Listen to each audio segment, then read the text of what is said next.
శ్రీమాత్రే నమః. శ్రీ గురుభ్యో నమః.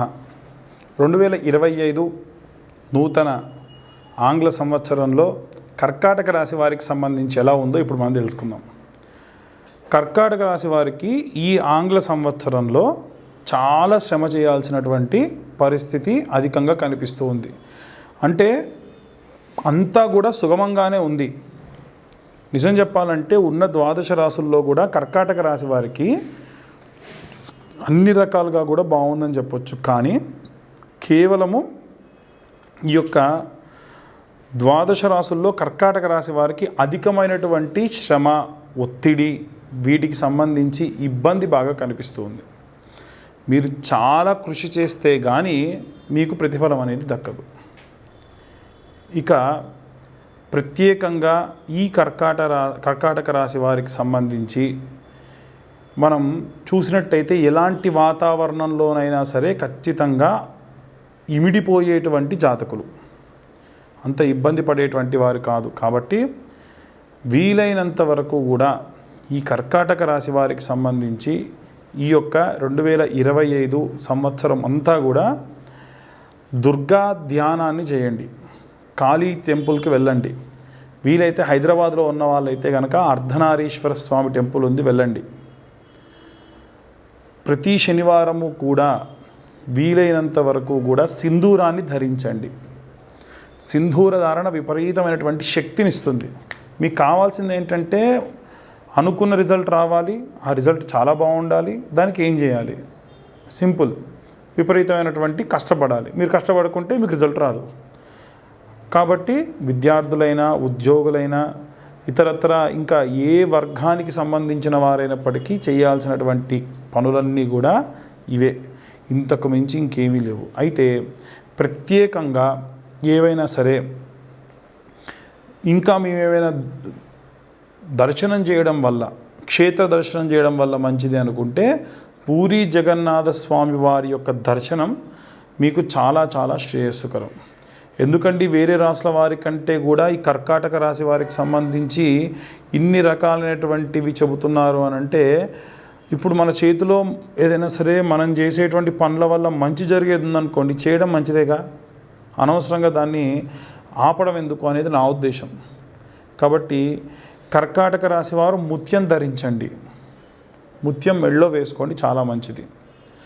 ఇక ప్రత్యేకంగా సినీ రాజకీయ రంగాల వారికి సంబంధించి పెళ్ళిళ్ళ కోసం ఎదురు చూస్తున్న వాళ్ళు కొంతమంది ఉంటూ ఉంటారు. వాళ్ళు ఈ సంవత్సరంలో అబ్బాయిలైతే కన్యాపాశుపతం, అమ్మాయిలైతే వరపాశుపతం అనేటువంటి అభిషేకం అన్న చేయించుకోండి. అభిషేకంతో కూడినటువంటి హోమం కంటే అభిషేకం చేయించుకోండి. ఈ అభిషేకం మీరు చేయించుకోవాలనుకుంటే మమ్మల్ని కాంటాక్ట్ అవ్వచ్చు. చాలా తక్కువ ధరలో చేసే ప్రయత్నం చేస్తాం. ఇక ప్రత్యేకంగా ఏవైనా సరే క్షేత్ర దర్శనాల విషయానికి వస్తే ముందే చెప్పాను, పూరీ జగన్నాథ స్వామి వారి యొక్క దర్శనం కానీ, అర్ధనారీశ్వర టెంపుల్ కానీ, కాళీ దేవాలయానికి కానీ వెళ్ళి దర్శించుకోండి. చాలా మంచి సత్ఫలితాలు మనకు గోచరిస్తూ ఉన్నాయి. ఇంకా ఏవైనా సరే మంత్రపఠనం చేయడం వల్ల ఏమైనా సరే లాభం ఉందా, ఏమైనా మంత్రం చదవచ్చా అని కూడా గతంలో కర్కాటక రాశి వారికి సంబంధించి కామెంట్ పెట్టి ఉన్నారు. మీరు ఓం నమో సోమాయ నమః అనేటువంటి మంత్రాన్ని చదవడము, చంద్రశేఖర అష్టకాన్ని చదవడము చాలా చాలా సత్ఫలితాలు కల్పిస్తాయి.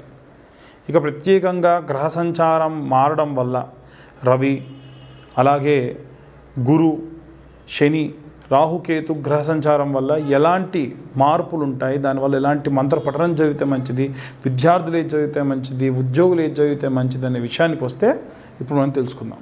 ఈ యొక్క ఆంగ్ల నూతన సంవత్సరంలో అంటే 2025 జనవరి నుండి డిసెంబర్ వరకు కూడా ఈ యొక్క ద్వాదశ రాశుల వారికి సంబంధించి ప్రత్యేకంగా ప్రతి ఒక్క విభాగానికి సంబంధించి, విద్యార్థులకు సంబంధించి, గృహిణులకు సంబంధించి, సినీ రాజకీయ రంగాల వారికి సంబంధించి, అలాగే రాజకీయ ప్రముఖులకు సంబంధించి, మీడియా వాళ్ళకు సంబంధించి, ఉద్యోగస్తులకు సంబంధించి, వ్యాపారస్తులకు సంబంధించి, ఏవైనా సరే వివాహం కోసం ఎదురు చూస్తున్నటువంటి వారికి సంబంధించిన విషయానికి వస్తే మనము ఎలాంటి రెమెడీస్ తీసుకోవాలి అనేది ఇప్పుడు మనం చూసుకుందాం.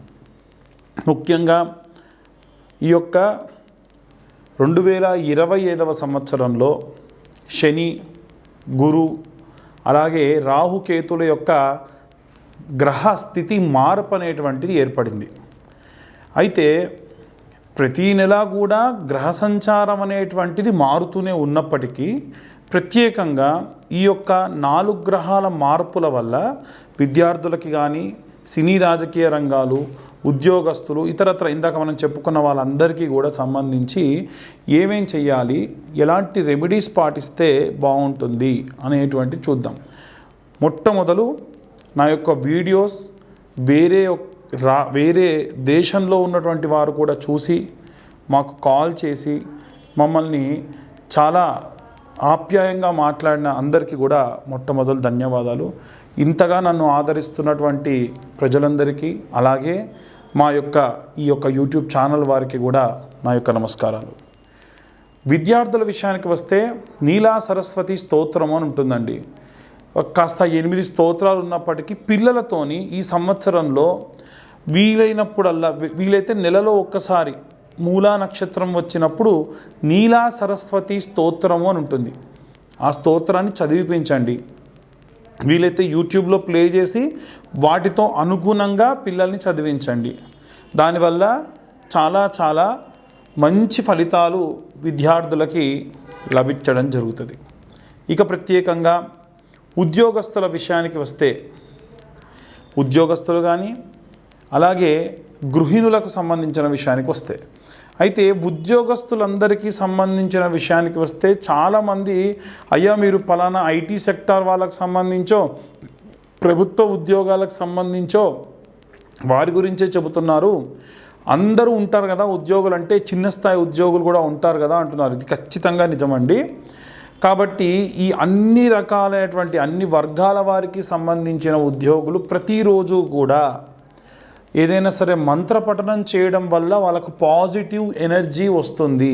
ఎలాంటిది అనంటే, అందరికీ కూడా ముఖ్యంగా బృహస్పతి యొక్క అనుకూల స్థితి కలగాలి. కాబట్టి ఇప్పుడు నేను చెప్పేటువంటి ఈ శ్లోకాన్ని ఉద్యోగస్తులందరూ ప్రతిరోజు మీరు స్నానం చేసి దేవుడి దగ్గర నిల్చొని నేను ఈ చెప్పిన స్తోత్రాన్ని చదివే ప్రయత్నం చేయండి. చాలాసార్లు చెబుతున్నారు కానీ మాకు స్తోత్రం స్క్రీన్ మీద కనిపించట్లేదు అనే కంప్లైంట్ కూడా ఉంది. దాన్ని కూడా మేము రిట్రేట్ చేసి ఆ శ్లోకం కనిపించేట్టుగా చేస్తాం.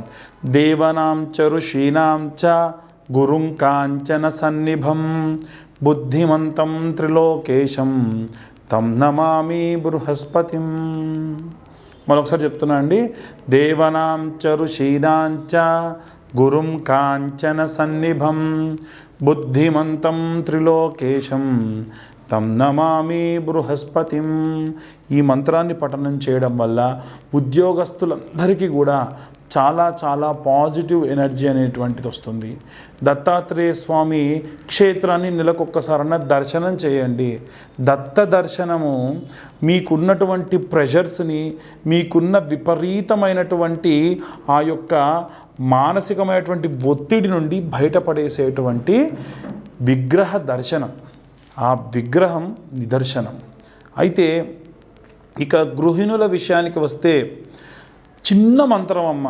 మీరు ఎప్పుడు కూడా అంటే ఎలాంటి పరిస్థితుల్లో ఉన్నా మీరు చెప్పుకోదగ్గ మంత్రం ఏమిటి అనంటే శ్రీమాత్రే నమః. ఇంతకు మించినటువంటి మంత్రం ఇంకోటి లేదు. ఓం శ్రీమాత్రే నమః, ఓం శ్రీమాత్రే నమః అనేటువంటి మంత్రాన్ని పఠనం చేయండి. దానివల్ల అందరికీ కూడా గృహిణులందరికీ కూడా చాలా మానసికమైనటువంటి శక్తి, ఏదైనా సరే సమాధానం చెప్పేటువంటి దానికి సంబంధించినటువంటి శక్తి లభిస్తుంది. ఇక ప్రత్యేకంగా ఉద్యోగస్తుల విషయానికి, విద్యార్థులకి, గృహిణులకి అయిపోయిందండి. వ్యాపారస్తులకి ఏం చెప్పాలి అని అంటే, వ్యాపారం చేసేటువంటి వారందరూ కూడా ఖచ్చితంగా పాటించవలసినటువంటి ఒక నియమం చెప్తానండి. ఎవరైనా సరే ఆ వ్యాపారం జరిగే చోటున ప్రతిరోజు సాయంత్రం 5 నుండి 6:30 మధ్య ప్రాంతంలో మంచిగా ఫ్రెష్ అప్ అయిపోయి నీళ్ళలో ఇంత పసుపు ఉప్పు వేసుకొని మీ వ్యాపార స్థలం దగ్గర చల్లండి. అదేంటండి పెద్ద పెద్ద మాల్స్లో మాకు వ్యాపారం ఉంటుంది, మేము ఎలా చేయాలి అంటే చిన్న స్ప్రే బాటిల్లో ఫిల్టర్ పెట్టుకొని పోసేసుకొని అలా స్ప్రే చేసేసేయండి 4 మూలల. అక్కడ మంచి స్మెల్ వచ్చేటువంటి, ఫ్రేగ్రెన్స్ వచ్చేటువంటి అగరబత్తి వెలిగించుకోండి. మీరు కౌంటర్ దగ్గర కూర్చొని నేను చెప్పింది బాగా గుర్తుంచుకోండి, ఉప్పు పసుపు కలిపినటువంటి నీళ్ళు, అలాగే మంచి ధూపం వేసి అమ్మవారికి సంబంధించినటువంటి, మహాలక్ష్మీదేవికి సంబంధించినటువంటి చిన్న మంత్రం, సింపుల్ అండి. మహాదేవ్యే చ విద్మహే విష్ణుపత్ని చ ధీమహి తన్నో లక్ష్మీ ప్రచోదయాత్. అంటే వ్యాపారం నడవాలంటే లక్ష్మీదేవి ఖచ్చితంగా కదండి. కాబట్టి ఇలా ఇంకొకటి ఏమిటంటే, ఏ వ్యాపారం చేసే వాళ్ళైనా సరే ప్రాతస్మరణే విఘ్న వినాయక దర్శనం కలో చండీ వినాయక. చండీ అలాగే వినాయకుడి యొక్క దర్శనం చేస్తే చాలట ఉన్నటువంటి దోషాలన్నీ పోతాయి. కాబట్టి రోజు కూడా మీ వ్యాపార స్థలాన్ని దగ్గరికి వెళ్ళేటప్పుడు ఆ యొక్క వినాయకుడి యొక్క ఫోటో చూసుకొని సినీ రాజకీయ రంగాలు గారు కానీ వ్యాపారస్తులు కానీ అందరూ కూడా చేయండి. ఇక ప్రత్యేకంగా అమ్మవారికి సంబంధించినటువంటి మంత్రాన్ని సినీ అంటే మాస్ మీడియా కెమెరామెన్లు కానీ ఎడిటర్లు కానీ ఎవరైనా సరే చదవాల్సినటువంటి మంత్రం రోజు పొద్దున్నే ఏమిటయ్యా అంటే, కాత్యాయనాయ విద్మహే కన్యాకుమారి ధీమహి తన్నో దుర్గి ప్రచోదయాత్. మళ్ళీ చెబుతున్నానండి, కాత్యాయనాయ విద్మహే కన్యాకుమారి ధీమహి తన్నో దుర్గి ప్రచోదయాత్ అనేటువంటి మంత్రాన్ని ప్రతి ఒక్కళ్ళు కూడా రోజు ఈ యొక్క సినీ రాజకీయ రంగాల వారు, ఏదైనా సరే కోర్టు పనులలో ఉన్నటువంటి వారు మంత్రాన్ని చదివి బయలుదేరండి. చాలా చాలా మంచి ప్రతిఫలం లభిస్తుంది. ప్రతిరోజు ఉదయాన్నే లేవగానే ఇలా 2 చేతులు తుడుచుకొని ప్రతి ఒక్కరు అందరూ కూడా ఇలా చూస్తూ, కరాగ్రే వసతే లక్ష్మి కరమధ్యే సరస్వతి కరమూలే స్థిత గౌరీ ప్రభాతే కరదర్శనం. మన చేతిలో 3 అమ్మలు కూడా కలిసి ఉంటారట. ఇలా ఇచ్చేటప్పుడు లక్ష్మీదేవి, ఇలా రాసేటప్పుడు చాలామంది ఇలా రాస్తాం, పూర్వం ఇలా రాసాం, ఇలా రాసేటప్పుడు సరస్వతి, ఇక్కడ కట్టినటువంటి కంకణం మనకిచ్చేటువంటి ప్రాణశక్తి దుర్గా స్వరూపం. కాబట్టి పొద్దున్నే లేవగానే ఇలా చూసి కరాగ్రే వసతే లక్ష్మి కరమధ్యే సరస్వతి కరమూలే స్థిత గౌరీ ప్రభాతే కర దర్శనం అనేటువంటి మంత్రాన్ని చదివి అందరూ కూడా మీ కళ్ళను రాసుకొని మీ చేతులను చూసుకోండి. దీనివల్ల అంతా శుభం కలుగుతుంది. అందరికీ కూడా మరొకసారి నూతన ఆంగ్ల సంవత్సర శుభాకాంక్షలు. అందరూ కూడా ఈ రెమెడీస్ పాటించి, ఇంకొకటండి, చాలామంది ఈ యొక్క జాతకం గురించి మాకు ఫోన్ చేసే అప్పుడు ఒక డేట్ ఆఫ్ బర్త్ టైం లేని వాళ్ళు కూడా చెప్తూ ఉన్నారు. డేట్ ఆఫ్ బర్త్ టైం లేని వాళ్ళ కోసం ఈ రాశి ఫలాలు చేస్తున్నాము. కానీ ఖచ్చితంగా date of birth, time of birth, place of birth పంపిస్తే మీకు ఖచ్చితంగా జాతకం రాసివ్వడం జరుగుతుంది. అది కూడా 60 పేజీల్లో జాతకం రాసేయడం జరుగుతుంది. ఈ జాతకం రాసిచ్చినందుకు గాను 1500 రూపాయలు తీసుకోవడం జరుగుతుంది. దయచేసి తక్కువ చేయండి, 100కు చేయండి, 200కు చేయండి అంటే 60 పేజీలు రాస్తాం కదండి. దానికోసం మేము పెట్టేటువంటి సమయం 3-4 గంటలు వెచ్చిస్తాం కాబట్టి తీసుకుంటున్నాం. అన్యదా భావించరాదు. ఇంకెవరికైనా సరే ఇలా జాతకం మామూలుగా తెలుసుకోవాలి అనుకుంటే ఈ సంవత్సరం మేము ఖచ్చితంగా ఈ ఛానల్ ద్వారా ఒక లైవ్ ప్రోగ్రాం కండక్ట్ చేసి, లేదా మీరు ఇచ్చినటువంటి కామెంట్స్కి మేము రిప్లైగా మీ జాతకం పంపించడం కూడా జరుగుతుంది. అందరికీ కూడా ధన్యవాదాలు.